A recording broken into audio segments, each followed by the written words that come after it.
स्वागत है दोस्तों।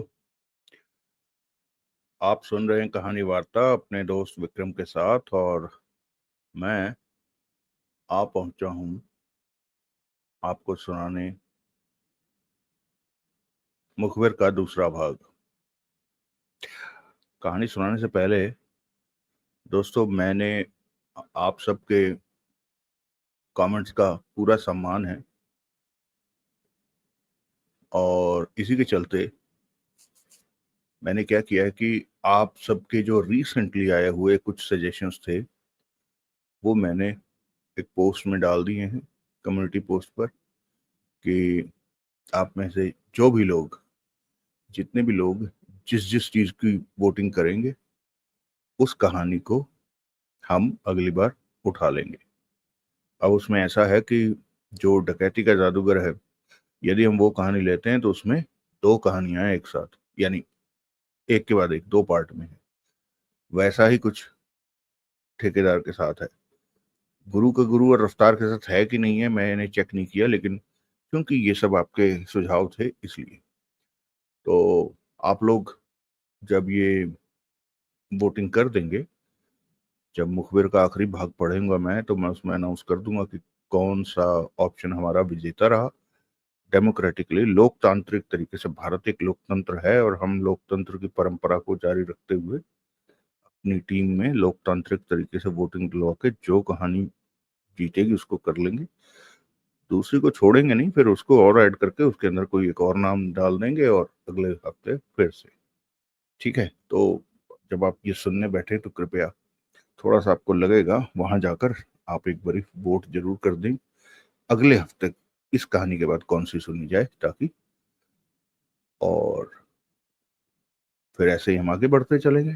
ठीक है, तो चलिए। अच्छा, कुछ लोगों ने, ये मैं जानबूझ के थोड़ा सा टाइम ले रहा हूँ, बुरा नहीं मानिएगा, कुछ लोगों ने कहा कि उसमें ना काव्यलोक में कुछ है ऐसा, ये वो तो बहुत ही अजीब सी कहानी पढ़ता है काव्यलोक, तो वो कुछ नहीं, एआई भी नहीं है उसमें, मैं बताऊं।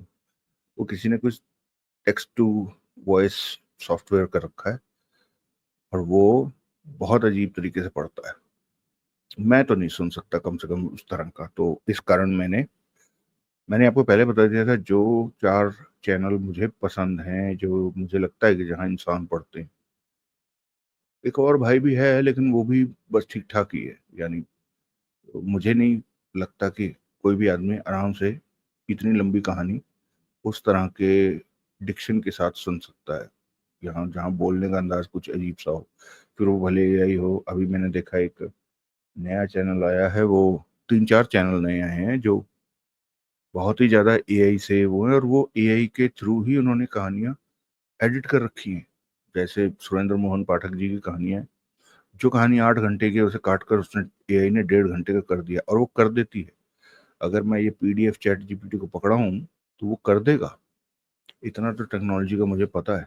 खैर, तो कहने का मतलब कि फिर भी वो मजा नहीं आता जो इतनी डिटेल में पढ़कर आता है। तो चलिए, बाकी की बातें एपिसोड के एंड में शुरू करते हैं। मुखबिर पार्ट 2। सुजान सिंह सूरी, उम्र 40 बरस, 15 साल की उम्र से ही जुर्म की काली दुनिया में कदम रख दिया था। अच्छे घर का था, तब स्कूल में पढ़ रहा था कि साथ के लड़के से झगड़ा हो गया और उसके सिर पर कुर्सी उठाकर मारी। वो लड़का मर गया। पुलिस ने सुजान सिंह को पकड़ लिया, केस बना। नाबालिग होने की वजह से सुधार घर भेज दिया गया और इस तरह अपराधों की दुनिया में उसका प्रवेश हो गया। सुधार गृह में कई गुरु लड़के थे, उनके साथ रहकर जुर्म की बारीकियां सीखी और 2 साल बाद वो सारे लड़के सुधार गृह के मैनेजर को बाथरूम में बंद करके फरार हो गए। घर से नाता लगभग खत्म हो गया था, क्योंकि सुधार घर से भागने के पश्चात वो दूसरे लड़कों के साथ मिलकर चोरी की वारदातें करने लगा। यह धंधा बहुत अच्छा लगा उसे। जाओ माल ले आओ और ऐश करो। 1.5 साल बाद वो पुलिस द्वारा पकड़ लिया गया। चोरी की वारदातों से तो बच गया, परंतु सुधार गृह से भागने का आरोप था उस पर। तब वो 18 की उम्र पार कर चुका था, इसलिए इस बार उसे जेल जेल भेज दिया गया। जेल में और भी बड़े गुरुओं से मुलाकात हुई। और वो असली अपराधों की दुनिया के रहस्यों को समझने लगा। कई नामी बदमाशों से मिला जेल में। हर किसी के अपने अनुभव, अपनी बातें। दिमाग तेज था तो सब कुछ अपने दिमाग में भर लिया। साल भर बाद जब जेल से सुजान सिंह सूरी बाहर निकला तो 19.5 साल का था और अपराधों की दुनिया को काफी हद तक समझ चुका था। ये बात भी जान चुका था कि शराफत से जीने का कोई फायदा नहीं। नंबर 2 के धंधे करो और मौज लो। जबकि घर वालों ने उसे सुधारने की पूरी कोशिश की, परंतु उसे अपराध की दुनिया ही रास आई। घर छोड़ दिया।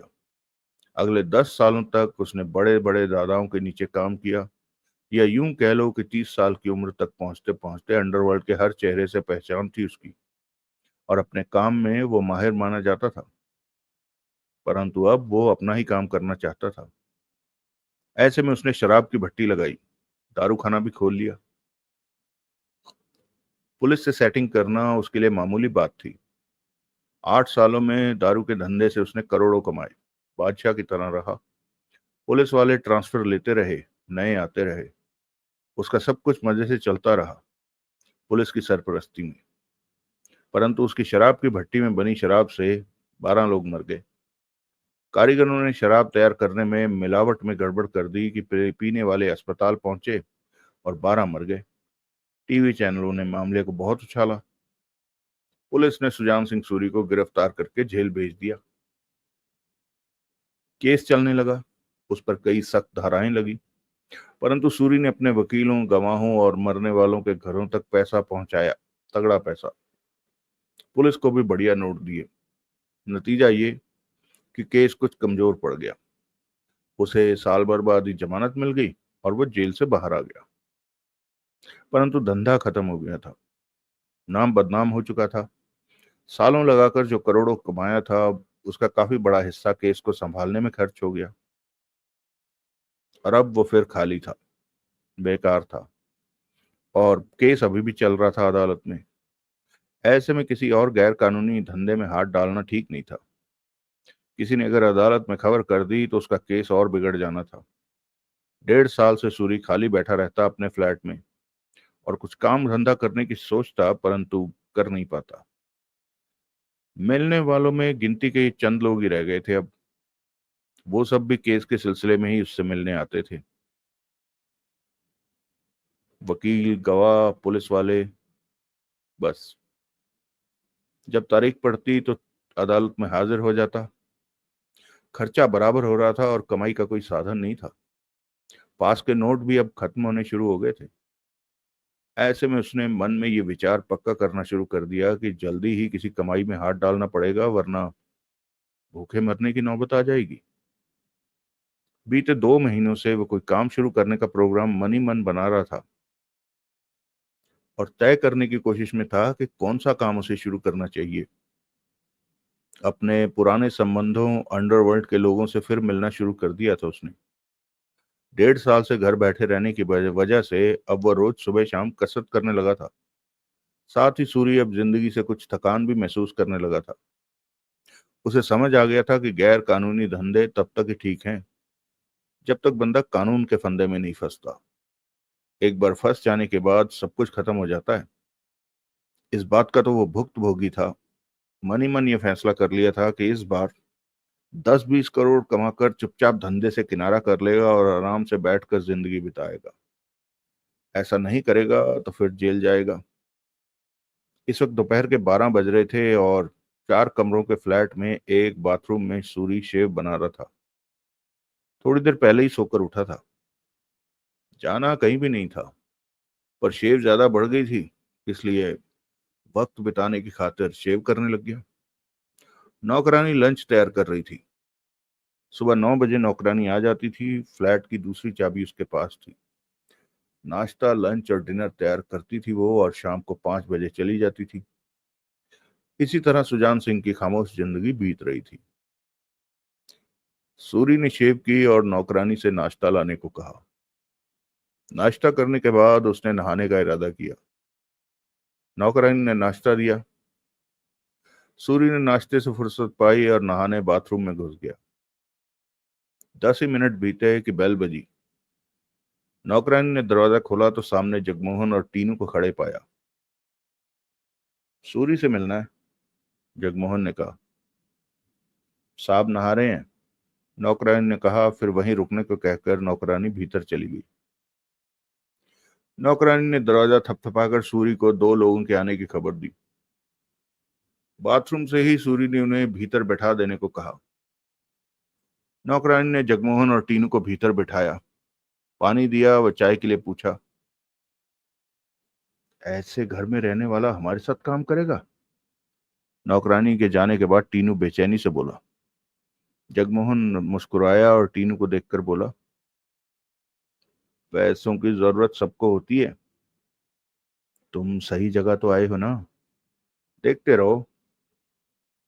थोड़ी देर बाद सुजान सिंह सूरी वहां पहुंचा। वो पजामा और बनियान पहने था। जगमोहन और टीनू उसके लिए अनजान थे। स्वागत है, सूरी ठिठक कर बोला, परंतु मैंने आपको लोगों को पहचाना नहीं। हम पहले कभी नहीं मिले, जगमोहन मुस्कुराया। वो तो मुझे भी दिख रहा है। सूरी आगे बढ़कर सोफे पर बैठा। कहो। मैं जगमोहन हूं, डकैती मास्टर देवराज चौहान का साथी, जगमोहन ने सरल स्वर में कहा। सूरी ने सिर हिलाया, परंतु अगले ही पल वो चौंका। डकैती मास्टर देवराज चौहान? उसके होंठों से निकला। क्या कह रहे हो? जगमोहन खामोश रहा। तीनों की निगाह सूरी पर थी। जगमोहन का नाम मैंने सुन रखा है, सूरी ने फिर बेचैनी से कहा।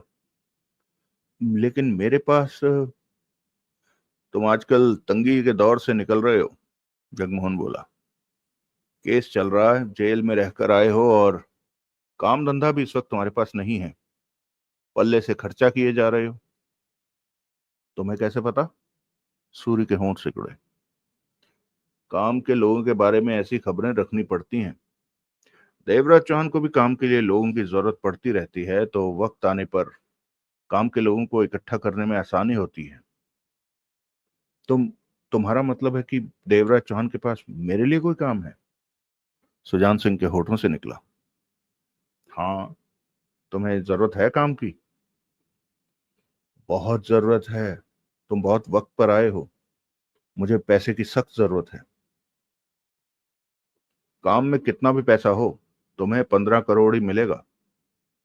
मंजूर है। सूर्य ने टीनू को देखा। ये कौन है? ये भी तुम्हारी तरह एक है। सूर्य ने सिर हिलाया, फिर कहा।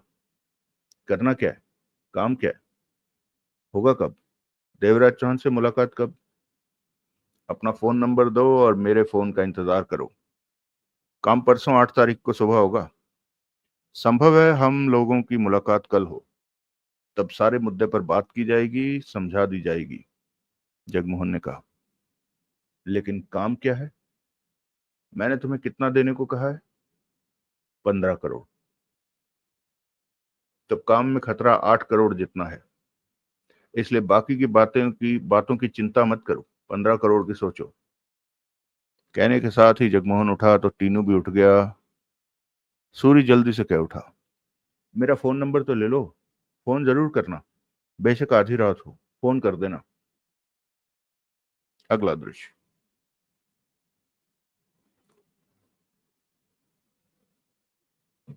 पम्मी, 30 बरस की खूबसूरत युवती, कानपुर की रहने वाली थी। तब कॉलेज में ही पढ़ रही थी जब कुछ लड़कों ने उसका अपहरण कर लिया। साल भर उन लड़कों ने उसे अपने पास रखा और रगड़ते रहे। वो सब कॉलेज के दादा लड़के थे, जिनकी तरफ कभी देखती भी नहीं थी। इसी बात का बदला लिया था उन्होंने। अंजाम ये हुआ कि वो पूरी तरह बर्बाद हो गई। पेट में बच्चा ठहर गया। घर वापसी तो गई घर वापस तो गई तो सौतेली माँ ने उसे घर में घुसने नहीं दिया कि उसकी वजह से उसके बच्चों पर बुरा असर पड़ेगा। घर से बेघर हो गई पम्मी। पढ़ाई भी छूट चुकी थी।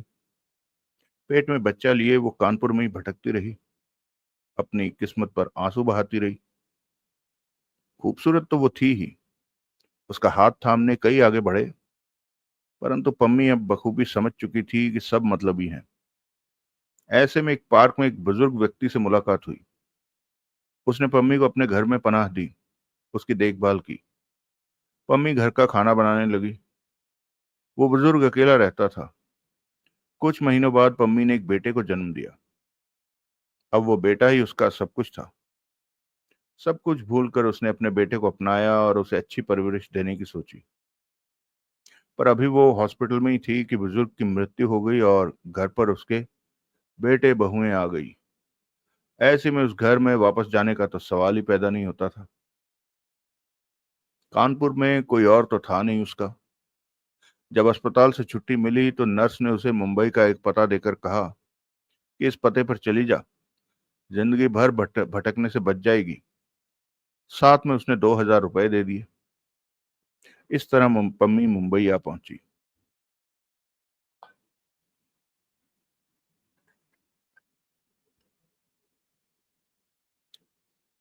नर्स के दिए पते पर एक औरत रहती थी। उसने पम्मी को स्पष्ट तौर पर बताया कि वो कॉल गर्ल रैकेट चलाती है, ईमानदारी से धंधा करती है, अपना हिस्सा भी रखती है और सामने वाले को भी काफी मिलता है। हिचकिचाई सी पम्मी उसकी बातें सुनती रही। अब दुनिया में कोई नहीं था उसका। रहने को छत और खाने को खाना तक नहीं था। पास में नन्हा सा बच्चा था। ऐसे में पम्मी को कोई रास्ता तो चुनना ही था। ये रास्ता चुन लिया। 5 साल हो गए थे पम्मी को कॉल गर्ल का काम करते हुए। बेटे का नाम उसने सूरज रखा था। सूरज अभी स्कूल ही जाने लगा था। घर पर 24 घंटे नौकरानी रहती थी जो घर संभालती थी। पम्मी ने कभी घर पर धंधा नहीं किया था। उसका उसके घर पर कोई मर्द नहीं आता था। आस पड़ोस में कह रखा था कि वो कॉल सेंटर में काम करती है। फोन आता तो वो खुद ही बाहर चली जाती थी। उसके पास कार थी, अपना फ्लैट अपना फ्लैट था। पैसा भी ठीक ठाक था। काम नहीं रुकते थे पैसे की वजह से। परंतु मन में कसक थी कि उसका परिवार नहीं है। नित नए नए मर्द अब उसे पसंद नहीं आते थे। सूरज भी बड़ा हो गया था। वो ये काम छोड़ना चाहती थी तो ऐसे में सवाल सामने आता था कि अपना और सूरज का खर्चा कहाँ से चलाएगी। उसके घर से कुछ दूरी पर ही एक लड़का रहता था। वो उसे पसंद करता था, उसे देखता रहता था। 2-4 बार यूं ही बात भी कर चुका था। और 10 दिन पहले ही उस लड़के ने उसे रोककर कहा था कि अगर उसके पास अच्छी नौकरी होती तो वो उससे शादी कर लेता। सुनकर अच्छा लगा था पम्मी को। लड़का 28 बरस का, स्मार्ट था, पढ़ा लिखा, किंतु 4 साल पहले उसका एक्सीडेंट होने हो जाने की वजह से उसकी नौकरी छूट गई थी और उसके बाद वो नौकरी नहीं कर सका था। पम्मी अक्सर सोचती कि उस लड़के से शादी हो जाए तो कितना अच्छा हो जाए। सूरज को भी पापा मिल जाएगा और उसे घर वाला। लेकिन समस्या पैसों पर आकर ठहर जाती। वो कोई काम नहीं करता था और वो जो काम करती थी उसे होंठों पर भी नहीं लाना चाहती थी। अगर वो कोई शराफत भरा काम कर रही होती तो उस लड़के से शादी जरूर कर लेती। खर्चा तो जैसे जैसे चल ही जाता। बहरहाल पम्मी की जिंदगी आगे बढ़ने की अपेक्षा ठहरी हुई थी। सारी बातें पैसे पर आकर ठहर जाती थी। वो अपनी जिंदगी संवारना चाहती थी परंतु कोई मौका उसके सामने नहीं आ रहा था। इस वक्त शाम के 5 बज रहे थे। सूरज सोया हुआ था। अभी उठेगा तो उसे स्कूल का काम करना था। नौकरानी अभी अभी बाजार से सामान लेकर वापस लौटी थी, तभी पम्मी का फोन बज उठा। उसने बेमन से फोन उठाया। आज उसका मन नहीं था कहीं जाने का। हेलो। पम्मी ने बात की।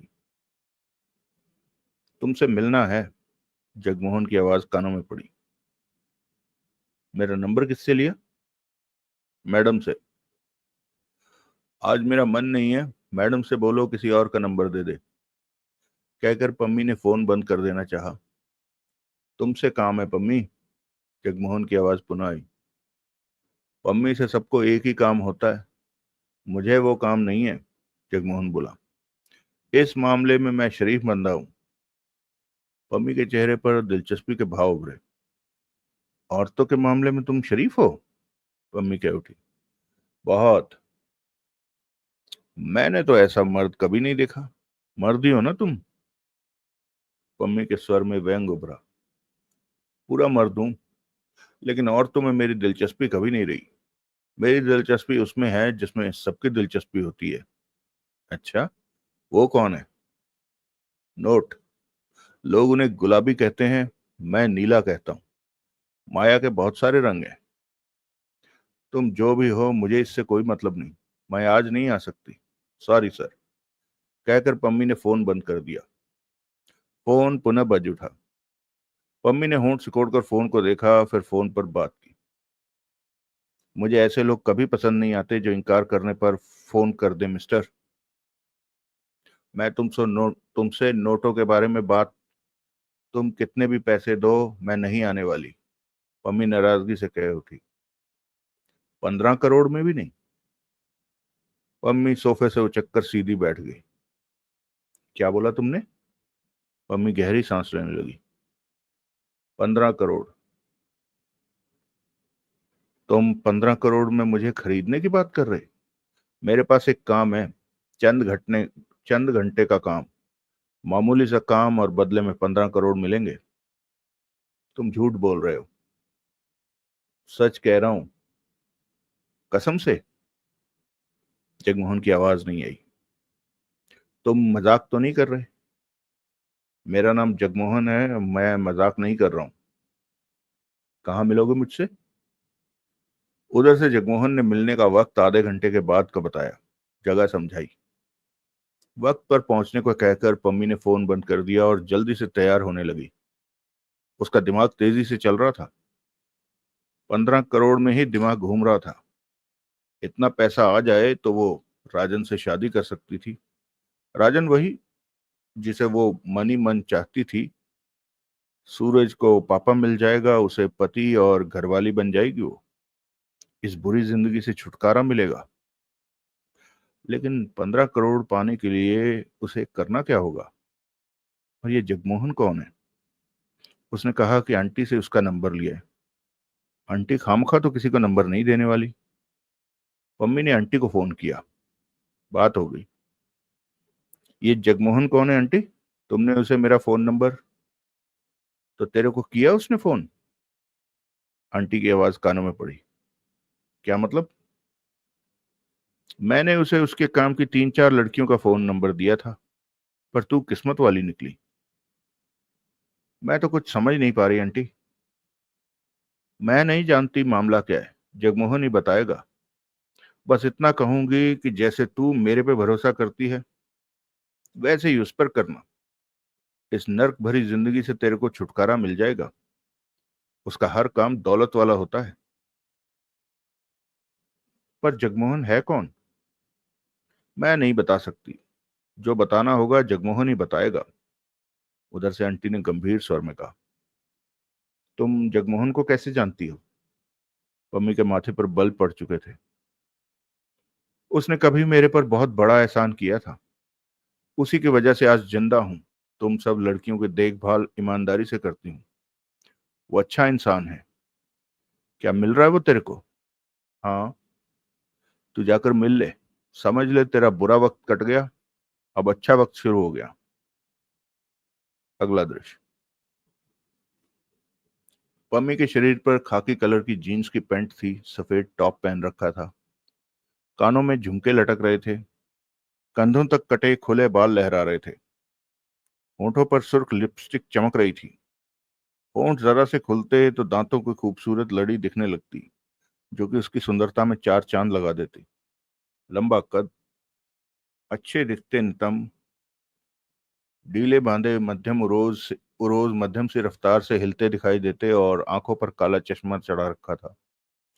दोनों हाथ खाली थे। मोबाइल फोन और पैसे पैंट की जेब में थे। दूसरी युवतियों की तरह पर्स हाथ में पकड़ना उसे कभी भी पसंद नहीं आया। सूरज पश्चिम की तरफ झुकने जा रहा था। शाम के 4:30 बज रहे थे। दिन भर की धूप से सड़कें और जमीन गर्म हो चुके थे। एक मार एक मार्केट में कतार में बनी दुकानों के पास छाया में 10 मिनट से वो खड़ी थी। दिखने में वो ऐसी थी कि कुछ सोच नहीं सकता था कि वो कॉल गर्ल हो सकती है। वो कॉल गर्ल थी भी नहीं। वक्त और किस्मत की मार से थपेड़े सहते सहते वो कॉल गर्ल बनने के रास्ते पर आ गिरी थी। वो हमेशा यही सोचती थी कि ऊपर वाले ने उसके साथ इंसाफ नहीं किया। पम्मी ने जेब से रुमाल निकालकर माथे पर आया गर्मी का पसीना साफ करके रुमाल वापस जेब में रखा कि उसका मोबाइल बज उठा। उसने फौरन मोबाइल निकालकर बात की। हेलो। काला चश्मा लगाए तुम ही हो? जगमोहन की आवाज आई। हाँ। साथ ही पम्मी की निगाह हर तरफ घूमी। वापस चलो, बाईं तरफ सड़क पर आकर देखो तो एक सफेद कार खड़ी दिखेगी। मैं उसी में हूँ। पम्मी वहां से हिली और दुकानों का बरामदा पार करके सड़क पर पहुंची। बाईं तरफ देखा, 40 कदम पीछे एक सफेद कार खड़ी थी। पम्मी ने फोन बंद करके जेब में रखा और सड़क किनारे किनारे कार की तरफ बढ़ने लगी। जब पास पहुंची तो कार का पिछला दरवाजा खुल गया। पम्मी कार में बैठी, दरवाजा बंद हुआ, कार चल पड़ी। कार टीनू चला रहा था। जगमोहन बगल में बैठा था। पम्मी ने उसे गहरी नजरों से देखा। तुम जगमोहन हो? पम्मी ने पूछा। हाँ। 6 सालों में मैं पहली बार किसी ऐसे मर्द से मिल रही हूँ जिसने मुझे हासिल करने के लिए नहीं किसी अन्य काम के लिए बुलाया है। ये सोचकर मुझे अच्छा लग रहा है कि मैं किसी और काम के काबिल भी हूँ। जगमोहन ने कुछ नहीं कहा। तीनों मध्यम गति से सड़क पर कार दौड़ा रहा था। क्या बात करनी है तुमने? 15 करोड़ की क्या बात कह रहे थे? आंटी को फोन तो किया होगा। हाँ। मेरे बारे में पूछा भी होगा। आंटी ने कुछ नहीं बताया सिवाय इसके कि उसने कहा मैं सही हाथों में हूं। मैं नर्क भरी जिंदगी से छुटकारा पा सकती हूँ। ये तो तुम पर है। क्या करना होगा मुझे? मैं डकैती करने जा रहा हूँ। इसी सिलसिले में तुम्हें इस काम में लेना चाहता हूँ। पम्मी ने आंखों पर से काला चश्मा उतारा और खिड़की से बाहर देखने लगी। कार में एसी चल रहा था। उसके चेहरे पर गंभीर भाव दिखने लगे थे। आंटी ने कहा था मैं तुम पर भरोसा कर सकती हूँ, परंतु तुम तो डकैती करने को कह रहे हो। डकैती भी एक काम है। जरूर होगा, परंतु मुझे सुनकर डर लग रहा है। मेरे साथ काम करके तुम्हें डरने की जरूरत नहीं। मैं तुम्हें किसी मुसीबत में नहीं डाल रहा। मम्मी ने गर्दन घुमाकर जगमोहन के चेहरे को देखा। जगमोहन के चेहरे पर उसे विश्वास दिखा। तुम अच्छी तरह जानते हो कि मैं क्या काम करती हूँ, और तुम मुझे डकैती करने को कह रहे हो। ऐसा काम मैं कैसे कर सकती हूँ? बेशक 50 करोड़ मिले, जो काम मेरे बस का है ही नहीं। तो हम कई लोग मिलकर ये काम कर रहे हैं। तुम्हें बस थोड़ा सा ड्रामा करना है। जगमोहन मुस्कुराया। ड्रामा? हाँ, जैसे फिल्मों में। हम हकीकत की बात कर रहे हैं जगमोहन। वो ड्रामा हकीकत में भी चलता है।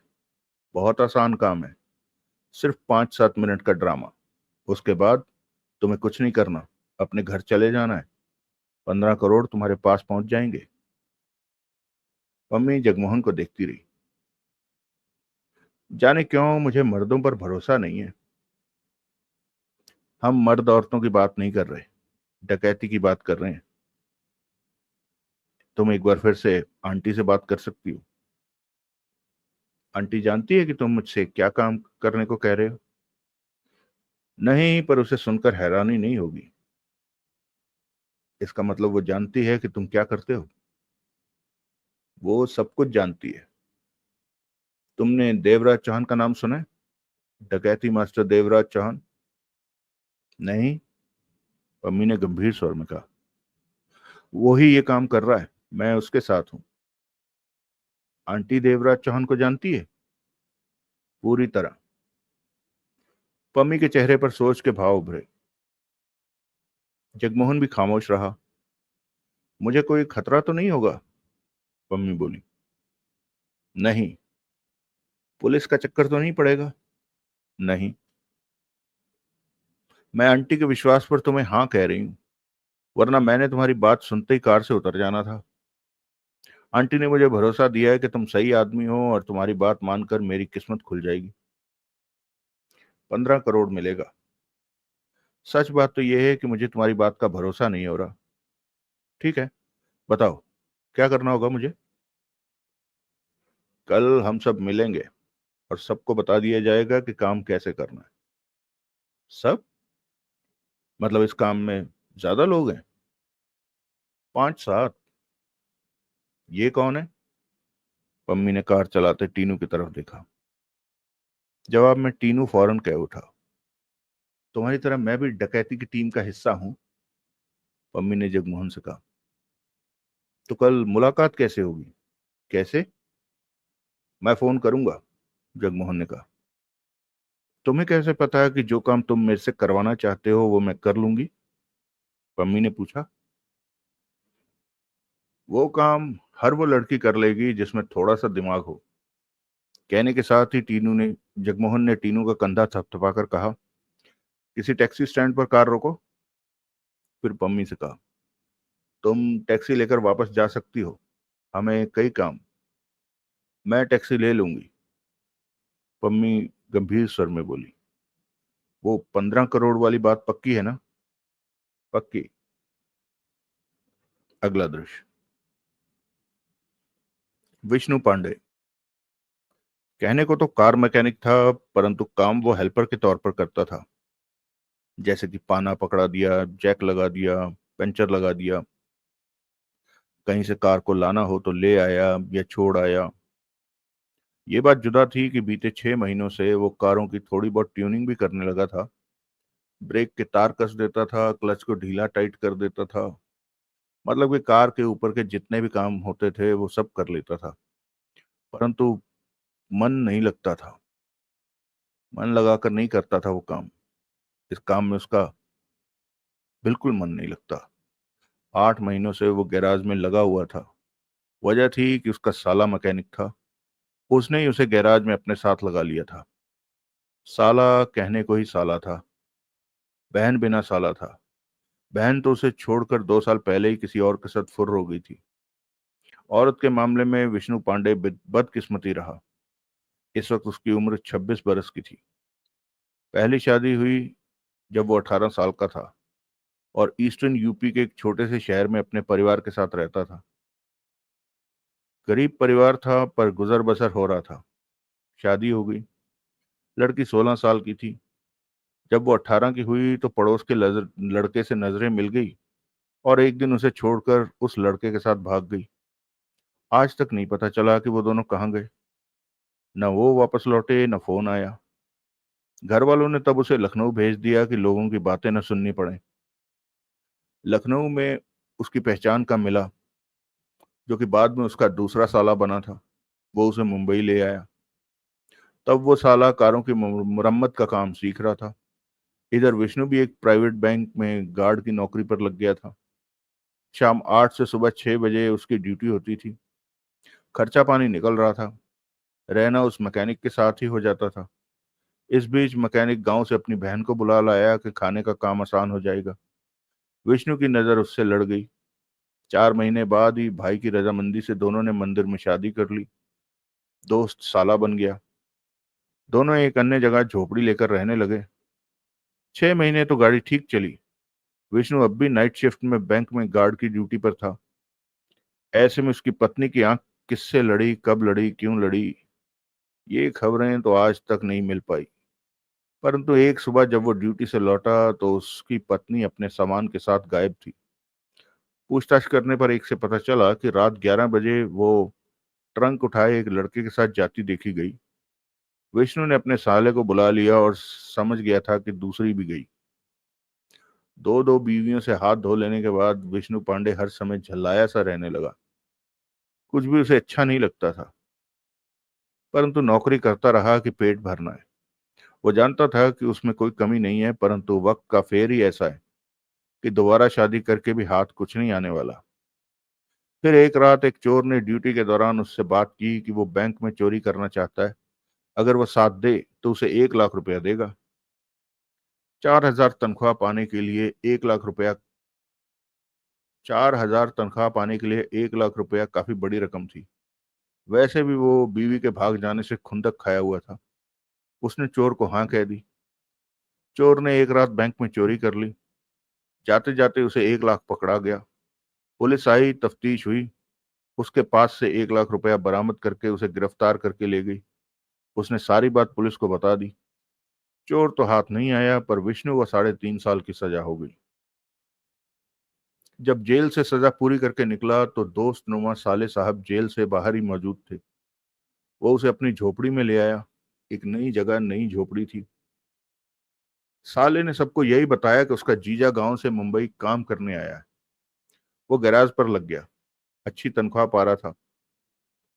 2 महीने तो विष्णु साले का माल खाता रहा। फिर एक दिन साले साहब ने उसे गैराज पर काम करने को तैयार किया और वहीं नौकरी लगवा दी।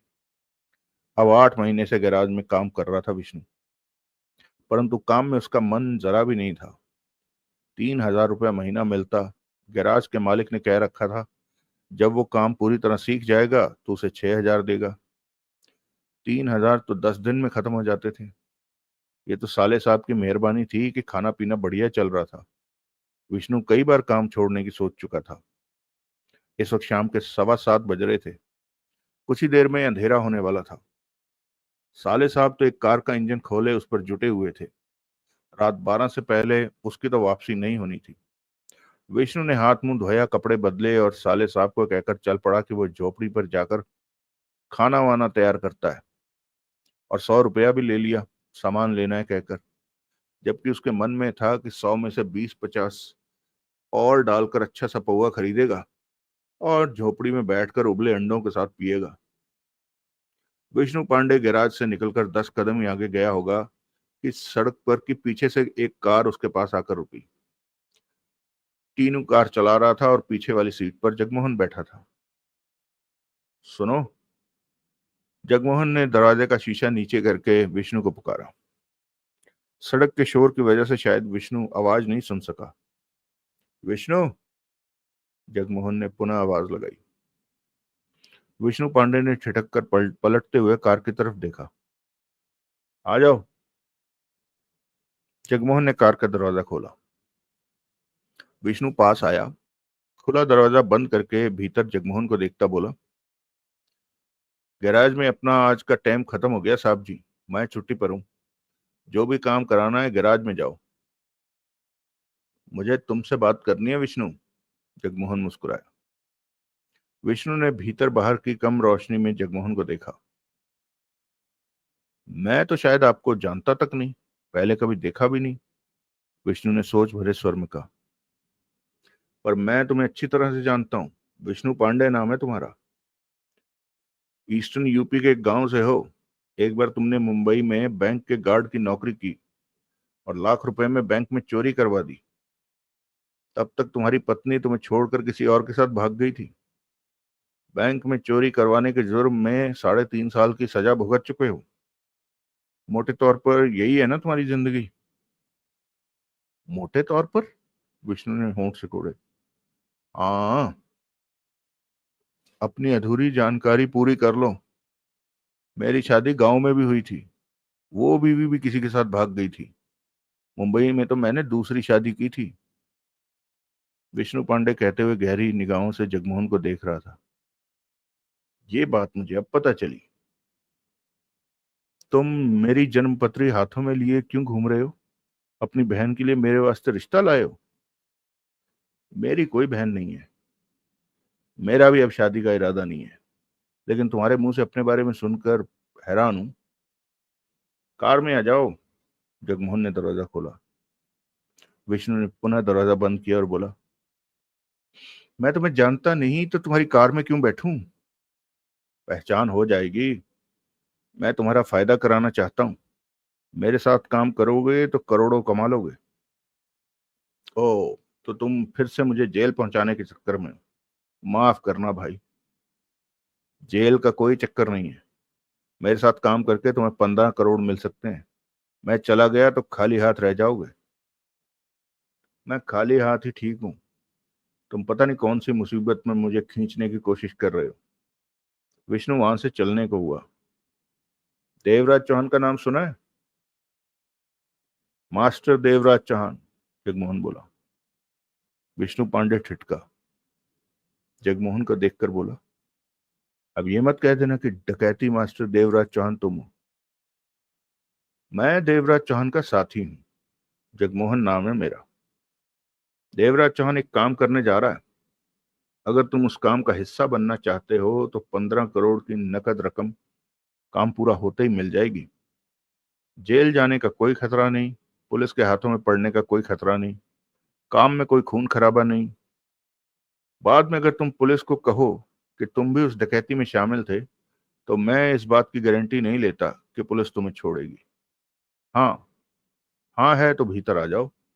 तुम्हारे पास सिर्फ 10 सेकंड है, सिर्फ 10 सेकंड। विष्णु फौरन कार का दरवाजा खोलकर भीतर बैठ गया। टीनू ने उसी पल कार आगे बढ़ा दी। तुम सच में डकैती मास्टर देवराज देवराज चौहान के साथी हो? हाँ, पर मैंने कभी तुम्हारा नाम नहीं सुना। जरूरी तो नहीं कि तुम देवराज चौहान का नाम जानो तो मेरा भी नाम जान लो। अब तो सुन लिया मेरा नाम। उसकी बात की तरफ ध्यान न देकर विष्णु बेचैनी से बोला, वो तुम अभी डकैती और 15 करोड़ की बात, वो बात अभी भी अपनी जगह पर कायम है। मतलब कि तुम सच कह रहे थे? हाँ, यह मजाक नहीं हो रहा। विष्णु के चेहरे पर गंभीरता के भाव दिखने लगे। मैं देवराज चौहान से मिलना चाहता हूं, विष्णु बोला। देखा है कभी उसे? जब जेल में था तो एक अखबार में उसकी तस्वीर छपी देखी थी। देवराज चौहान से भी मुलाकात हो जाएगी, पहले हम कुछ बातें कर। एक बात मैं और पूछना चाहता हूँ, विष्णु कह उठा। मुझे कैसे जानते हो?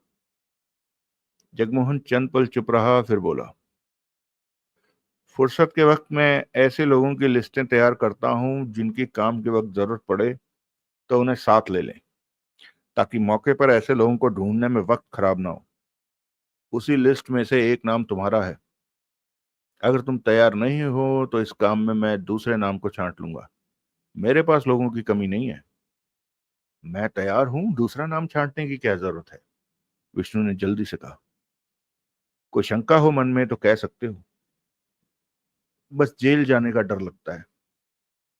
जब तक हमारे साथ रहकर काम पूरा करोगे तब तक पुलिस का कोई खतरा नहीं। बात की तुम जानो। तो क्या पुलिस का खतरा बाद में हुआ?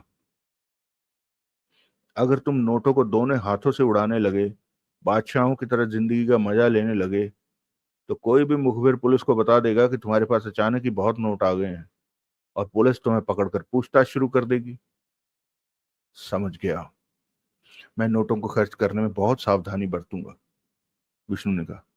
तुम कह रहे थे कि इसमें कोई खून खराबा भी नहीं होगा, ये बात सच्ची है? काम से वास्ता रखती कोई भी बात मैं झूठ नहीं बोलता, जगमोहन ने कहा।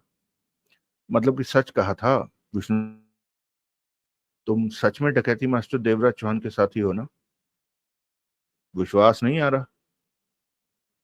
सही बात तो यही है कि भरोसा नहीं हो रहा कि मैं डकैती मास्टर देवराज चौहान के साथ काम करने वाला हूं। परसों डकैती होनी है। जगमोहन का स्वर शांत था। परसों? बस कल का दिन पड़ा है। कल तुम्हारी मुलाकात देवराज चौहान से होगी और डकैती से वास्ता रखती बातचीत होगी। कल? ओह, क्या इसमें देवराज चौहान के साथ मैं ही हूं? और भी हैं। अब तुम इस बारे में किसी से बात नहीं करोगे, समझ गए? मैं क्या बच्चा हूं जो लोगों को बताता फिरूंगा? अपने साले से भी बात नहीं करोगे जिसके साथ तुम रहते हो? ओह, तो तुम उसे भी जानते हो? जब मैं अपनी लिस्ट में किसी का नाम डालता हूं तो मुझे उसके आसपास वालों की पूरी जानकारी होती है। मैं ये बात किसी को नहीं बताने वाला, साले को भी नहीं। उसकी बहन तो मुझे छोड़कर किसी और के साथ भाग गई। उसके साथ रहकर तो मैं वक्त काट रहा था, किसी ऐसे ही मौके की तलाश में था कि कहीं से नोट मिल जाए। शुक्रिया दोस्त, जो तुम मेरे पास आ गए और मुझे इस काबिल समझा। मैं तुम्हें कभी नहीं भूलूंगा। अपना मोबाइल नंबर बताओ। विष्णु पांडे ने फोन नंबर बता दिया। किसी को काम में साथ लेकर मैं उस पर एहसान नहीं करता। ये तो सीधा सा मामला है कि ठीक से काम करो, और अपना हिस्सा ले जाओ। काम करोगे, खतरा उठाओगे तो नोट भी मिलेंगे। इतना तो बता दो कि डकैती कहाँ करनी। इस बारे में सब कुछ देवराज चौहान ही बताएगा, ये उसका काम है। कल सुबह 9 बजे तक मेरा फोन तुम्हें पहुंच जाएगा कि तुम्हें कहाँ आना है। कार रोक दो टीनू, विष्णु को उतार दो। जगमोहन का स्वर बेहद शांत था।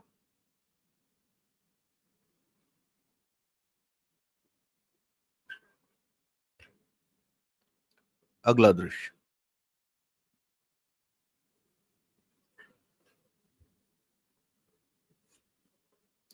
7 तारीख, अगले दिन सुबह 11 बजे, ओशीवारा का वही फ्लैट। वहां पर मौजूद थे देवराज चौहान, सोहनलाल, जगमोहन, पम्मी, सुजान सिंह सूरी, विष्णु पांडे और टीनू। कुल 7 लोग। जगमोहन ने सुबह 8 बजे ही फोन करके ओशीवारा के फ्लैट का पता बताकर 11 बजे तक पहुंच जाने को कह दिया था और चारों वक्त पर आ भी गए थे। टीनू तो इस फ्लैट के बारे में पहले ही जानता था। देवराज चौहान सबसे मिला, सोहनलाल का परिचय भी करा दिया गया। वो सब देवराज चौहान से मिलकर खुश थे। विष्णु ने देवराज चौहान को देखते ही पहचान लिया था। वो आपस में भी मिले, सबने अपना अपना परिचय दिया। विष्णु सुजान सिंह और पम्मी गंभीर से दिख रहे थे, क्योंकि उन्हें ठीक से नहीं पता था कि काम क्या है और कैसे करना है और वो सब क्या क्या करने वाले हैं। परंतु टीनू शांत था।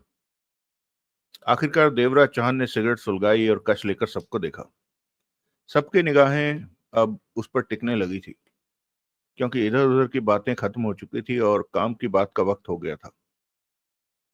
परिचय और बातों में 20 मिनट निकल गए थे। हम लोग कल मिलकर डकैती करने वाले हैं, देवराज चौहान ने कहा। पता तो लगे कि मुझे क्या करना होगा, पम्मी व्याकुल से कह उठी। सबकी सब बातों का जवाब मेरी बातों से मिल जाएगा। मेरी बात पूरी होने पर कोई कुछ भी पूछ सकता है।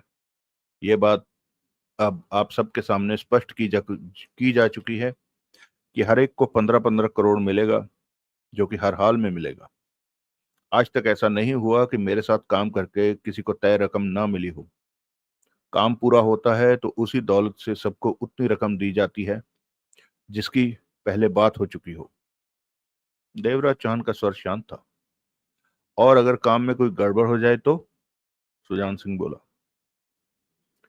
कम से कम इस काम में गड़बड़ होने की कोई चांसेस नहीं है। देवराज चौहान ने सूरी को देखा। हम बहुत ही सरल और सीधी डकैती करने जा रहे हैं। जिस जिस को जो जो काम दिया जाएगा वो उसे ठीक तरह से पूरा करना है। ऐसे में डकैती असफल होने की कोई वजह, कोई गुंजाइश नहीं बचती।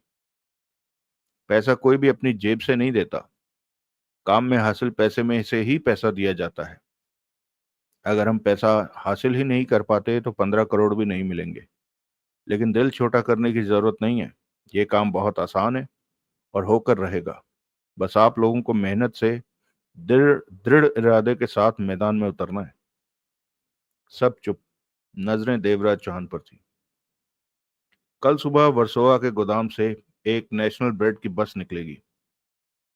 वही नेशनल ब्रेड जो कि अक्सर हम खाते हैं। वैसी ही नेशनल ब्रेड की बस जैसी कि महाराष्ट्र की, मुंबई की सड़कों पर अक्सर दौड़ती देखी जा सकती है। मतलब कि वो बस आपके लिए नई नहीं होगी। लोहे के क्रेटों में ब्रेड उस बस में रखकर ले जाई जाती हैं और सप्लाई की जाती। नेशनल ब्रेड की बसों को तो मैंने अक्सर सड़कों पर जाते देखा है, पम्मी कह उठी। बोला तो उस बस को पहचानने में आप लोगों को कोई परेशानी नहीं होगी। वो बस वर्सोवा के गोदाम से निकलकर सड़क पर आएगी।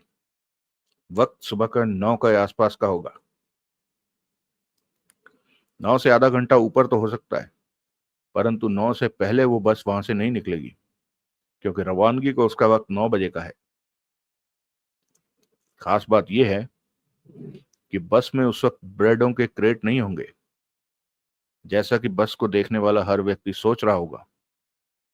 उस बस में 152 करोड़ की नकद दौलत भरी होगी। 152 करोड़? विष्णु हक्का बक्का रह गया। इतनी बड़ी रकम? सूरी कह उठा। पम्मी बेचैनी से मरती दिखी। हाँ, उस वक्त नेशनल ब्रेड की उस बस में 152 करोड़ की नकद रकम मौजूद होगी, देवराज चौहान ने कहा। वो गोदाम मुख्य सड़क पर है और सामने से सड़क दाएं बाएं को जा रही है। इस काम में हमारे सामने सिर्फ एक ही समस्या है कि हम नहीं जानते कि 152 करोड़ से भरी बस गोदाम से निकलकर दाएं को जाएगी या बाएं को। अगर हमें ये पता होता तो हम सब कुछ तय करके चलते, परंतु गोदाम से निकलकर वो बस दाएं को भी जा सकती है और बाएं को भी। ऐसे में कुछ फैसले हमें कल वक्त पर हाथों हाथ ही करने होंगे, जैसे कि हमने कहां पर बस पर हाथ डालना है। हम वक्त से पहले ही वहां पहुंच जाएंगे और बस के बाहर निकलने का इंतजार करेंगे। वो बस जिस तरफ भी जाएगी हमें उसका पीछा करना है और रास्ते में कोई भी मुनासिब जगह देखकर उस पर हाथ डालना है। हाथ डालने की क्या प्लानिंग है, ये काम कैसे होगा, अब वो सुन लो। इस काम से मेरा क्या वास्ता? पम्मी परेशान सी कह उठी। मैं ऐसा कोई काम नहीं कर सकती, ये खतरनाक। पहले सुन लो, देवराज चौहान ने कहा। सुनने में है ही क्या, ये खतरनाक काम है और मैं। तुम्हारे लिए कुछ भी खतरनाक नहीं है, देवराज चौहान ने कश लिया और सिगरेट एस्ट्रे में मसल दी। क्या मतलब? सिर्फ 5 मिनट का आसान सा काम है, उसके बाद तुम वहां से निकल जाना। पैसा 24 घंटों में तुम्हारे पास पहुंचा दिया जाएगा। क्या करना होगा मुझे? और मैं कहा, वही बता रहा हूँ, धीरे धीरे सब बातें, सब काम खोल रहा हूँ। अगर तुम सब बता दोगे और मैं काम ना करना चाहूं तो तब तुम मुझे मार दोगे? पम्मी होंठ भींच कर बोली। देवराज चौहान मुस्कुराया। मैं अपने बेटे की अच्छी परवरिश के लिए काम करने जा रही हूँ। मुझे कुछ हो गया तो मेरा बेटा। शांत हो जाओ, बिना वजह परेशान होने की जरूरत नहीं है, देवराज चौहान ने कहा। सब कुछ जान लेने के बाद भी अगर तुम काम ना करना चाहो तो कल दोपहर तक तुम्हें इसी फ्लैट में रखा जाएगा। कल दोपहर तक जब हम काम कर लेंगे तो तुम्हें जाने दिया जाएगा। पक्का? हाँ। ऐसा तो नहीं कि तुम मेरी जान। आंटी को फोन करके सब कुछ बताओ, देवराज चौहान ने कहा। तो उसका जवाब सुनकर तुम्हें तसल्ली हो जाएगी? पम्मी ने सूखे होंठों पर जीभ फेरी। देवराज चौहान को परेशान से देखती रही। करो फोन। बाद में कर लूंगी, पम्मी ने परेशान अंदाज में पहलू बदला। देवराज चौहान ने नई सिगरेट सुलगाई तो सूर्य कह उठा। ये 152 करोड़ किसका है? क्यों जानना चाहते हो? यूं ही, उत्सुकता के नाते। इतनी बड़ी दौलत किसी दमदार इंसान की ही होगी। ऐसा तो नहीं कि उस दौलत पर हाथ डालकर हम कोई मुसीबत मोल ले लें, सुजान सिंह ने गंभीर स्वर में कहा। उस दौलत से अंडरवर्ल्ड के किसी आदमी का कोई वास्ता नहीं है, देवराज चौहान ने कहा। वो बेनामी दौलत है, ब्लैक मनी है। उस बस के गुम गुम हो जाने की रिपोर्ट भी पुलिस में नहीं होने वाली। सूरी ने सिर हिलाया, फिर बोला, लेकिन इसका इतना पैसा है किसका? बता देने में हर्ज क्या है? काम की तरफ ध्यान दो। बेकार की बातों की तरफ ध्यान करोगे तो काम में गलती हो जाने के चांसेस खड़े हो जाएंगे। सूरी खामोश रहा। हमारे लिए चिंता की बात तब होती अगर वो पैसा अंडरवर्ल्ड की हस्ती का होता। ऐसे में पंगा खड़े हो जाने का खतरा था, परंतु इस काम में ऐसा कुछ नहीं है। ये 2 नंबर का पैसा समाज के शरीफ लोगों का है, ऐसे लोगों का जो पैसा गुम हो जाने की स्थिति में खामोशी से बैठने के अलावा कुछ नहीं कर सकेंगे, देवराज चौहान ने पम्मी को देखकर कहा। इस बात को दिमाग से निकाल दो कि इस काम से तुम पर कोई मुसीबत आएगी। अपना काम जानने के बाद तुम्हें तसल्ली हो जाएगी कि ये सब करना बहुत आसान है तुम्हारे लिए। अपने को शांत रखो और मेरी बात ध्यान से सुनो। पम्मी के चेहरे पर गंभीर भाव ठहरे हुए थे।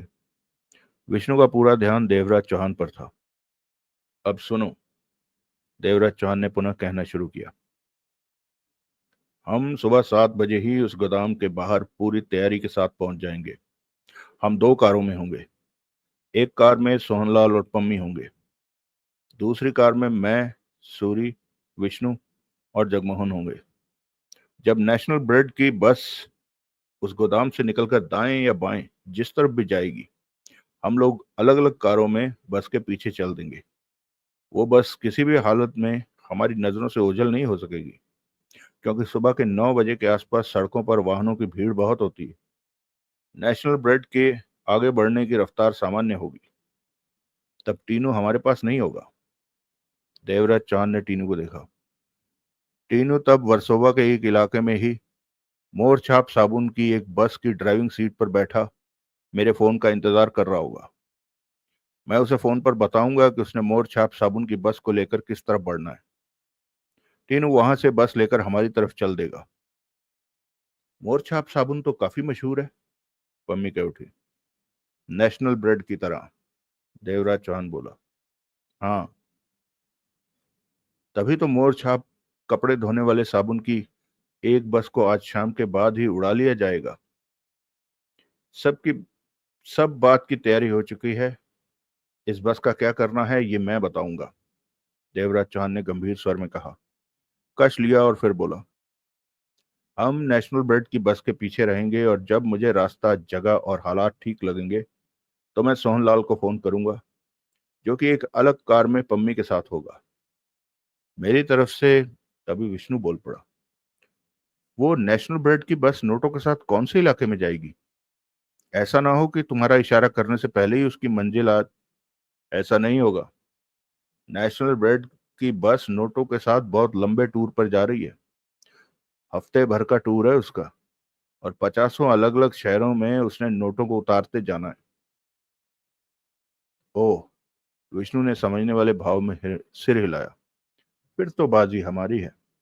हम नेशनल ब्रेड की बस के पीछे पीछे मुंबई से बाहर सुनसान जगह पर पहुंचकर। नहीं, ये काम भीड़ भाड़ वाले इलाके में ही होगा। ऐसा क्यों? बस वाले बस को सुनसान रास्ते पर रोकने में हिचकिचाएंगे, परंतु मुंबई की भीड़ भरी सड़क पर बस को फौरन रोक देंगे। आगे जो भी हो उनके सामने आने वाला है। आगे जो भी उनके सामने वाला आगे जो भी उनके सामने आने वाला है उसे देखकर। आगे क्या होगा? सुनते रहो, देवराज चौहान गंभीर स्वर में बोला। जब मैं सोहनलाल को फोन करके काम शुरू करने को कहूंगा, तो सोहनलाल फौरन कार को नेशनल ब्रेड वाली बस को ओवरटेक करके आगे जाने की कोशिश करने लगेगा, और ऐसे में पीछे की सीट पर बैठी पम्मी के पास बोतल में बकरे का खून भरा होगा, जिसे कि वो अपने सिर और चेहरे और कपड़ों पर डाल लेगी, इस तरह कि देखने वाले को लगे कि लड़की मरने की हालत के करीब है। सोहनलाल के कार ओवरटेक करते ही सोहनलाल बस के आगे कार के ब्रेक लगाएगा, जैसे कि कार रुक गई हो। ऐसे में बस का ड्राइवर भी फौरन बस की ब्रेक लगाएगा। यही वो वक्त होगा जब पम्मी कार का दरवाजा खोलकर इस तरह बाहर कूदेगी, जैसे कि किसी ने उसे बाहर फेंका हो, या मौका पाकर वो खुद ही आ कूदी हो। परंतु पम्मी ने इस तरह सड़क पर आ गिरना है कि बस वाले को बस पूरी तरह रोक देनी पड़े। ऐसे में सोहनलाल कार के साथ आगे निकलता चला जाएगा। पम्मी खून में डूबी सड़क पर बस के आगे निश्चल पड़ी होगी, जैसे कि वो मर गई हो, मरने वाली हो। ये देखकर नेशनल ब्रेड की बस के भीतर मौजूद लोग किसी भी कीमत पर बस को दाएं बाएं से निकाल कर ले जाने की कोशिश नहीं करेंगे। उन्हें बस रोकनी ही पड़ेगी। बस के पीछे हम होंगे। बस को रुकते पाकर पीछे पीछे कार से मैं, जगमोहन, सूरी और विष्णु निकलकर बस के आगे की तरफ जाएंगे। दो दाईं तरफ से, दो बाईं तरफ से। हम लोगों के पास रिवॉल्वरें होंगी, परंतु हमने किसी की जान नहीं लेनी है, और इतनी तेजी से काम करना है कि बस के भीतर वालों को हमारी जान लेने का मौका न मिले। बस के भीतर कुल 5 लोग होंगे। उनमें 2 गनमैन होंगे, बाकी के 3 बस चलाने वाले, क्योंकि बस बिना रुके तब लंबे रास्ते पर हफ्ते भर के लिए निकली है। संभव है उन तीनों ड्राइवरों में से किसी के पास हथियार हों, रिवॉल्वर हों। हमें इस बारे में सतर्क रहना है। देवराज चौहान ने ठिठक कर विष्णु, सूरी और जगमोहन को देखा। चंद पलों की शांति के बाद देवराज चौहान ने पुनः कहना शुरू किया। बस के सामने पम्मी खून से लथपथ निश्चल पड़ी होगी। सोहनलाल कार के साथ वहां से निकल चुका होगा। ऐसे में बस के भीतर के लोग सकते की हालत में होंगे। वो अभी पम्मी को देख ही रहे होंगे और माजरा समझने की चेष्टा कर रहे होंगे कि दाएं बाएं से बस के आगे के दोनों तरफ के दरवाजों पर दो दो की टोली में हम पहुंच जाएंगे और बस का आगे का दरवाजा खोलकर भीतर प्रवेश करते हुए उन्हें ये कहने लगेंगे कि उन्होंने लड़की मार दी। दो पलों में ही तू तू मैं शुरू हो जाएगी। वो कहेंगे कि उन्होंने लड़की को नहीं मारा, लड़की को कार से फेंका गया है। परंतु हमने वहां पर वक्त बर्बाद नहीं करना है, क्योंकि राह चलती पुलिस कंट्रोल कार भी वहां पहुंच सकती है। बस में जो दो गनमैन होंगे, हमें उन्हें फौरन पहचानना होगा। ऐसे में रिवॉल्वर निकालकर उनसे लगा देनी है। बस के भीतर ड्राइवर का छोटा सा केबिन है। उस छोटी सी जगह में गनमैन मुकाबला करने की हिम्मत भी नहीं कर सकता, क्योंकि गन को ठीक से पकड़कर चलाने में वक्त लगता है और रिवॉल्वरें उनके पेट या कमर से सटी होंगी। ऐसे में हम आसानी से उनकी गनें उनसे लेकर बस के केबिन के फर्श पर फेंक सकते हैं। तब तक हम में से बाकी दो उन तीनों ड्राइवरों पर रिवॉल्वरों से काबू पा चुके होंगे। ध्यान रहे कि किसी भी स्थिति में गोली नहीं चलानी है। रिवॉल्वरें सिर्फ डराने के लिए हैं। अगर कोई दिलेरी दिखाने की चेष्टा करे तो उसके सिर या चेहरे पर रिवॉल्वर से चोट मारी जा सकती है, जिससे कि वो डर कर थम जाए। मतलब कि हम ज्यादा से ज्यादा 2 मिनट से भी कम समय में बस के तीनों ड्राइवरों और दोनों गनमैनों पर काबू पा लेंगे। कहकर देवराज चौहान ठिठका और विष्णु सूरी को देखकर पुनः बोला, हाँ के ना, इस काम में 2 मिनट बहुत होंगे?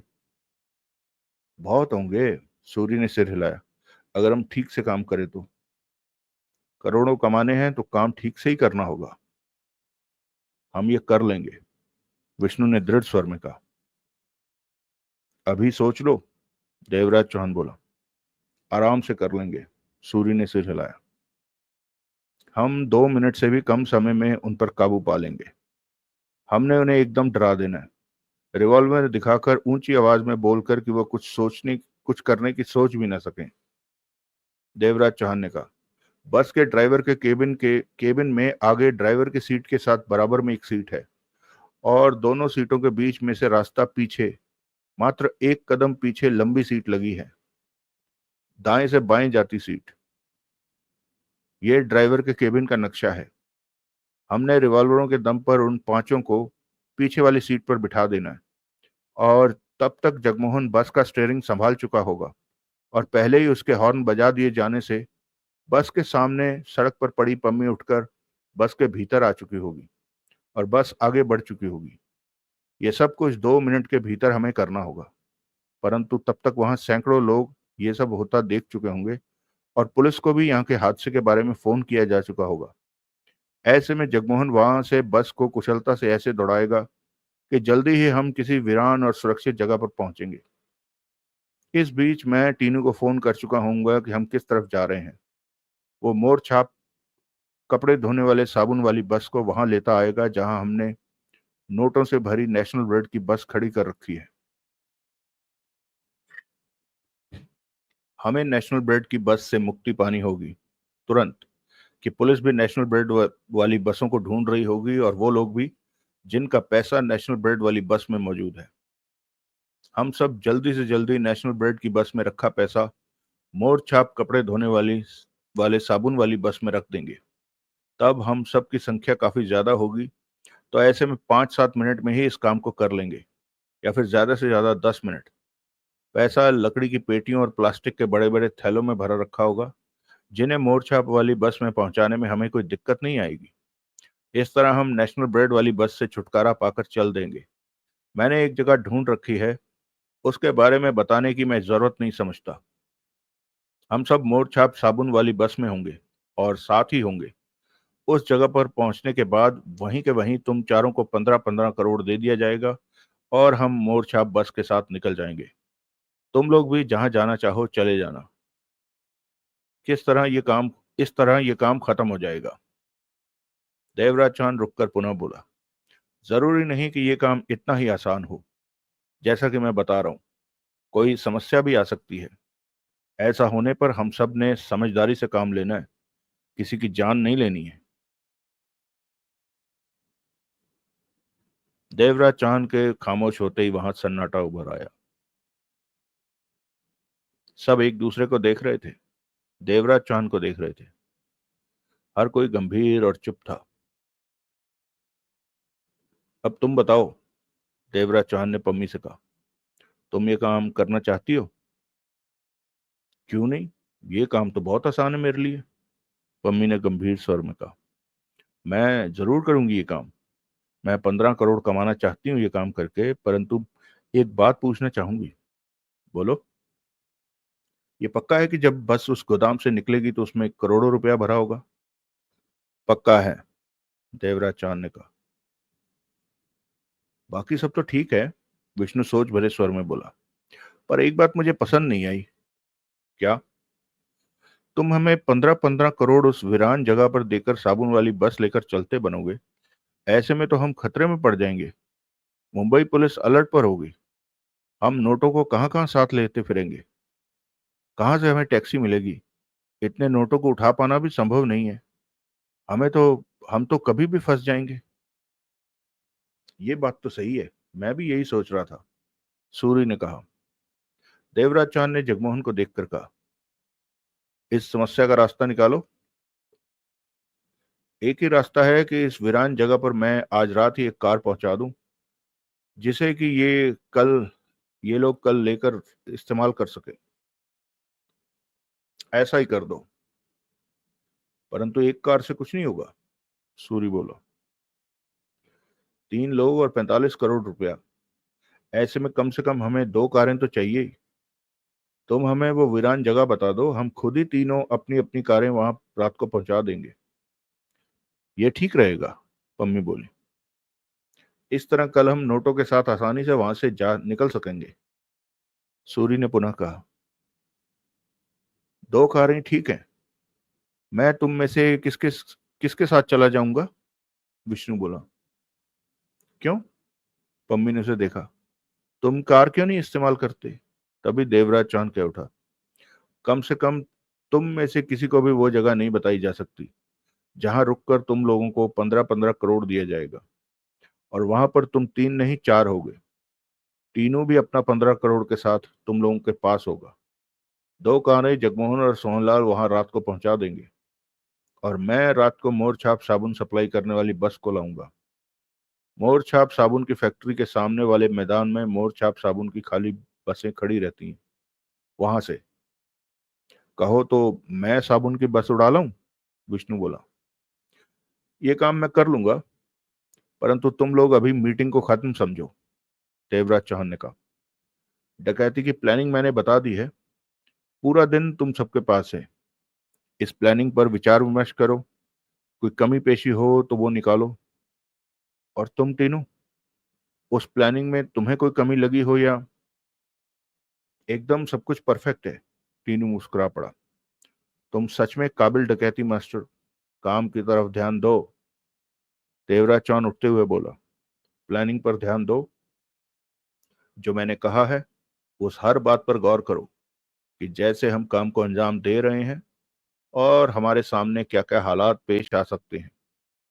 सब कुछ इस तरह अपने दिमाग में बिठाकर रिहर्सल करो कि कल शाम के वक्त सब कुछ करना है तुम लोगों को, कि कल काम के वक्त जब कुछ करना पड़े तो तुम लोगों को काम मामूली लगे।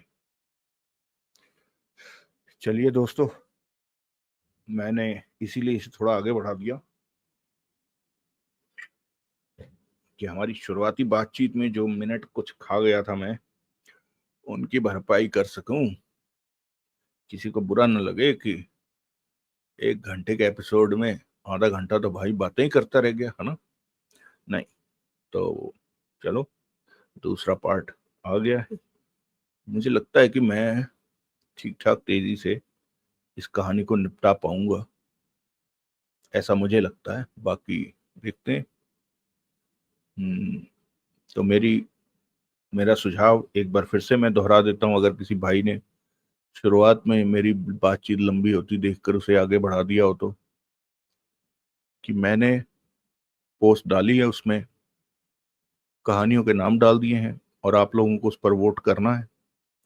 मुखबिर के आखिरी एपिसोड में आखिरी एपिसोड तक जिस भी कहानी को सबसे ज्यादा वोट मिले होंगे वो हमारी अगली कहानी बन जाएगी, और अगले हफ्ते फिर हम यही एक्सरसाइज दोहरा लेंगे, और उसके बाद वो अगली कहानी, और ऐसे ही हम आगे बढ़ते जाएंगे।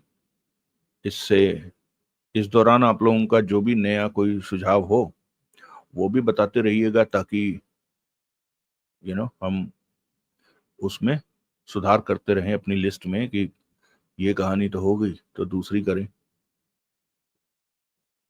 ये कहानी अब तक कैसी लग रही है आपको? ठीक ठाक कहानी है ना? क्योंकि मुझे भी प्लानिंग तो कुछ ऐसी ही लग रही थी, ये कहानी मुझे ना जाने क्यों ये कुछ सुनी सुनी सी लग रही है, प्लानिंग ये सुनी सुनी सी लग रही है। लेकिन जो मैंने कहानी पढ़ी थी उसमें पता क्या होता है, उसमें ना होता कुछ ऐसी है, पता नहीं कहानी पढ़ी थी या फिल्म देखी थी, दोनों में से कुछ एक बात है, अभी याद आ जाएगा। नहीं, फिल्म ही देखी थी, बिल्कुल सही, और थी भी कोई इंग्लिश फिल्म। हम्म हम्म,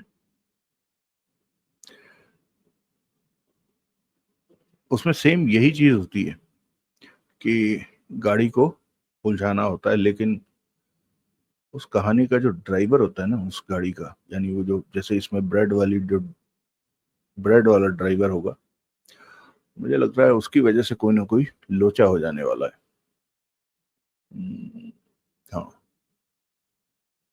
उसी की वजह से, बाकी तो सब ठीक है।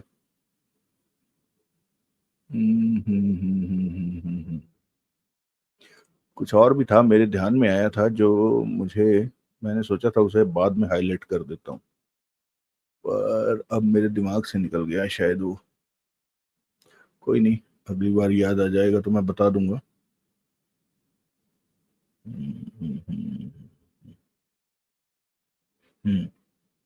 अच्छा, हमारे एक भाई ने मेरे को फिर से बोला था कमेंट, उनका मैं पढ़ लिया था, मैंने मुझे लगा कि मैं थोड़ी देर में अभी लिखता हूँ, क्योंकि होता क्या है कि जहाँ दोस्तों सिर्फ आपको थैंक यू वगैरह लिखना होता है वो तो मैं फटाफट लिख देता हूँ, लेकिन जहाँ पर किसी भाई को लंबा जवाब देना होता है तो उसे मैं थोड़ा सा ये सोचकर कि चलो इसको आराम से लिखता हूँ, पहले बाकियों को उत्तर दे दूं, और इस चक्कर में मैं भूल गया। और फिर मैंने, हालांकि अभी थोड़ी देर बाद मेरे को फिर से दिखा, क्योंकि वो नॉन रिस्पॉन्डेड रह गया था और वही एक कमेंट दिख रहा था, मैंने उस पर उत्तर दिया है, लेकिन फिर से दे देता हूँ जवाब कि भाई जी, अभी तक तो मेरा ऐसा कोई विचार नहीं है, और भगवान की दया से आगे भी ऐसा कोई विचार होने वाला नहीं है कि मैं एम खाम खा पैसे मांगता फिरूं। मैं ये तो नहीं कह रहा हूँ कि मेरे को जरूरत से ज्यादा पैसा है, लेकिन भगवान की दया से ऐसी कभी नौबत नहीं आएगी कि मैं पैसे मांगना शुरू कर दूं। ठीक है। हाँ, हमारा ये, इसे एक चला दिया है हमने, इसकी वजह से कोई 2-4 रुपए इकट्ठे हो गए तो उसमें कोई तो किसी को कोई बुराई नहीं होने वाली, क्योंकि यूट्यूब सबको देता है तो हमें भी दे देगा। अगर देगा तो ठीक है, नहीं देगा तो ठीक है। मैं तो केवल कहानियां, मैंने आपको पता नहीं पहले बताया कि नहीं बताया, शायद बताया है कि मुझे एक कहानी पर लगा कि यार मुझे खुद ही पढ़ लेनी चाहिए, और मैंने कहानियां इकट्ठी करनी शुरू कर दी और कर भी ली भगवान की दया से। तो जब मैं पढ़ रहा था तो मुझे ध्यान आया कि यार जब मैं पढ़ ही रहा हूँ और मुझे ही पढ़नी है तो बोल के क्यों नहीं पढ़ता, रिकॉर्ड भी हो जाएगी, और रिकॉर्ड हो जाएगी तो मैं डाल दूंगा तो किसी भाई का भला हो जाएगा। बस इतनी सी कहानी है। अब अगर इस चक्कर में 2-4 लोग साथ जुड़ जाते हैं, और इनफैक्ट मुझे जैसे आप लोग कमेंट करते हैं मुझे बड़ा सही लगता है, ऐसा लगता है आप लोगों से बात हो गई है, कुछ नए दोस्त जुड़े, नए दोस्त मिले और उनसे बात हो गई, बस इससे आगे नहीं। तो चलिए ठीक है। अच्छा हाँ, सनातन भाई ने और कृष्णा बहन ने कहा था कि मुखिया का कोई अगला भाग। मैंने दोबारा से देख लिया है, मुझे नहीं लगता कि मुखिया का कोई अगला भाग था। हाँ वो मुझे पता है कि एंड में वो कहते हैं कि वो जो दूसरे ग्रह के प्राणी है वो वापस आ रहे हैं, लेकिन वो आ रहे हैं और देवराज चौहान और वो सब उनको उसकी बात सुने बिना ही निकल जाते हैं। और यही बात मैंने दोबारा अभी चेक कर ली है, आखिर के 10 पन्ने मैंने चेक किए, उसमें कुछ भी ऐसा नहीं लिखा हुआ। जबकि अनिल मोहन जी की ये खासियत है कि अगर किसी चीज की कहानी को आगे बढ़ना होता है ना, तो बिल्कुल एंड में नहीं, एंड से थोड़ा पहले ही बता देते हैं कि दोस्तों देखो ये कहानी लंबी होती जा रही है और इस कहानी को अब हम इधर को लेके जाएंगे, इसलिए आपको नए एपिसोड में ये सुनने को मिलेगा। इस तरह लिख देते हैं वो। ठीक है। तो मुझे नहीं लगता कि उसका कोई दूसरा भाग है। और एक और हमारे भाई ने इन्होंने किया था कमेंट, मैं 1 मिनट देख लूं। उन्होंने भी किसी कहानी का नाम लिया था महल। तो मैंने मुझे नहीं पता कि कोई ऐसी कहानी है, महल नाम की कहानी। यदि है तो अगर आपके पास कोई किताब है या उसकी सॉफ्ट कॉपी है तो आप मुझे दे दीजिए प्लीज, मैं पढ़ दूंगा। लेकिन मैंने नहीं सुनी अभी तक कोई भी ऐसी कहानी जिसका नाम हो महल। और न सिर्फ ये, अभी होता क्या कि अनिल मोहन जी ने 3-4 तरीके से लिखी है। एक देवराज चौहान सीरीज है, एक देवराज चौहान और मोना चौधरी सीरीज है, एक अकेली मोना चौधरी सीरीज है, एक शायद जुगल किशोर सीरीज है, अर्जुन भारद्वाज सीरीज है, और एक थ्रिलर सीरीज है, और एक आरडीएक्स की सीरीज। आरडीएक्स तो मतलब ये देवराज चौहान वाली कहानियां हैं, लेकिन आरडीएक्स के साथ हैं तो उसको आरडीएक्स सीरीज कह सकते हैं। तो इस तरह से है। लेकिन महल नाम की कहानी शैलेंद्र जी ने कहा था, शैलेंद्र कक्कड़ जी ने महल सुनाए। अब वो देवराज चौहान की सीरीज है तो भी, और देवराज चौहान की सीरीज नहीं है, सिर्फ अनिल मोहन जी की सीरीज है तो भी। मुझे जहां तक याद है कि अनिल मोहन जी की ना जितनी भी कहानियां हैं, उन कहानियों की एक लिस्ट है जो मैंने देखी है, और उस लिस्ट में कहीं पर भी महल नाम की, as a matter of fact, वो मोना चौधरी सीरीज में भी कोई महल नहीं दिखा मुझे। ना मोना चौधरी की सीरीज में, ना अर्जुन भारद्वाज की सीरीज में, ना ही थ्रिलर सीरीज में कोई महल नाम की कहानी। महल से कहने का मतलब ना तो सोने का महल, दौलत का महल, इस तरह का महल नाम का कुछ भी नहीं है। महल ही नहीं है, वर्ड महल नहीं है कहीं भी। और हो सकता है कि मेरी जानकारी में ना हो, तो अगर हो ऐसा कुछ तो जरूर बताइएगा। कहानी मिल गई तो जरूर पढ़ देंगे, लिस्ट में हम ऐड कर लेंगे और आगे बढ़ते जाएंगे। चलो बहुत लंबा हो गया एपिसोड, खत्म करते हैं इसे। वंस अगेन, खुश रहें, सुखी रहें, स्वस्थ रहें। मिलते हैं हम। जय हिंद, वंदे मातरम।